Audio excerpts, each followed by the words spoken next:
bago tayo mag-umpisa mga chong, pakilike muna na tong video dahil malaking tulong na iyan sa ating munting channel. Well, ito nga athletic big man ng Barangay Ginebra na si Jeremiah Gray ay matagal-tagal na ngang absent sa kupunan ni Coach Tim Con. Pero may magandang balita nga para sa nasabing forward. Well, ayon pa sa report, malaki ang tsansa na makakapaglaro na itong si Jeremiah Gray sa kalagitnaan ng Philippine Cup dahil naka-recover na nga ito sa kanyang ACL injury kung saan nakakasabay na nga ito ngayon sa mga trainings at team practices ng Gene Kings. Well, sa pangbalita, punta naman tayo sa big man na Converse Fiber Xers. Walang iba kundi si Justin Arana na bali-balita mapupunta raw sa Barangay Ginebra. Kaya alamin natin mga chong kung matutuloy ito o hindi. Well, ayon pa sa report, malabong matuloy itong si Justin Arana sa Barangay Ginebra dahil ayaw din ng Gene Kings na magbigay ng quality player kapalit ng big man. Dahil ang gusto lamang nito ay yung mga matatandang players o bench players na may kasamang draft pick. Kaya naman sigaw ng mga PBA fans, masyadong garapal ang Gene Kings.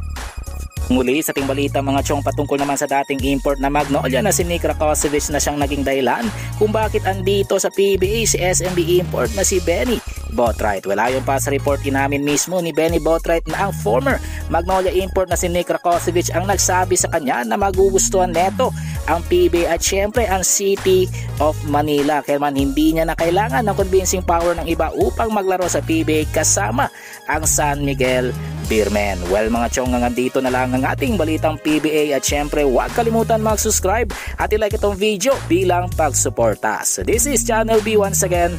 I'm out.